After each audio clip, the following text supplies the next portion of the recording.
Miliciens, à genoux. Outre ses fonctions officielles, Darnan est le chef de la milice. Miliciens, à vous. Créée en janvier 1943, la milice française est une sorte de garde prétorienne, une troupe de choc, dirigée par un noyau provenant de la droite extrême, qui a baroudé contre la République dans l'entre-deux-guerres. Nous préférons, quant à nous, mourir que de subir le triomphe d'Israël. À l'image de leur chef, les miliciens que les Allemands autorisent à parader sur les Champs-Élysées professent une xénophobie et un antisémitisme virulent. Ils veulent combattre la pègre juive, comme le prescrit le point 21 du serment de la milice.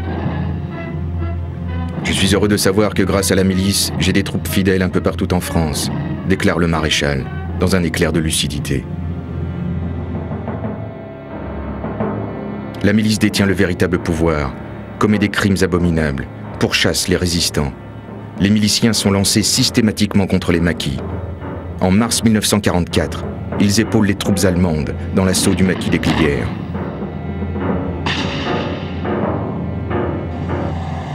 Au printemps 1944, Vichy est devenu un État milicien dont Darnan porte le glaive et dont Henriot est le chantre. Philippe Henriot, qui porte lui aussi l'uniforme de la milice, est secrétaire d'État à l'information. 2 fois par jour, il vitupère à la radio les anglo-saxons et les résistants.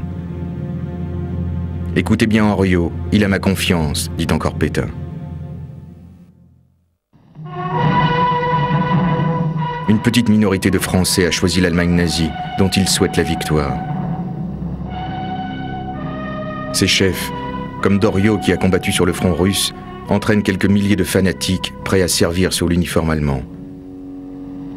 Rassemblés en meeting, ces nazis français, quelques semaines avant le débarquement, s'engagent dans la LVF, la Légion des volontaires français contre le bolchevisme, ou encore dans la Waffen-SS.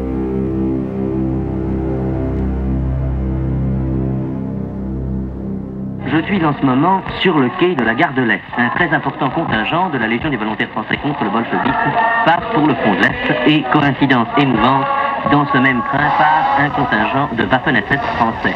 C'est ainsi un double symbole de la participation de la France au combat européen. Nous sommes sur le quai, parmi la foule, devant les wagons couverts d'inscriptions. Je vois « Vive la France, vive l'Europe, mort aux Juifs, vive la LVF, vive les SS ». Tous sont penchés aux fenêtres, des jeunes filles distribuent des bouquets de fleurs. C'est toujours le saliopain, saliopain, saliopain, c'est toujours le saliopain.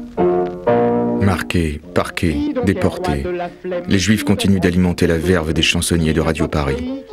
Qui donc ignore la patrie, qui s'installe par le monde, aventurier du hasard, qui donc est un être immonde, vous répondez sans... Les miliciens et la police de Vichy, avec un zèle immuable, pourchassent et raflent les Juifs. Parmi tant d'autres, en mai 1944, les enfants d'Isieux, dont 3 seulement reviendront.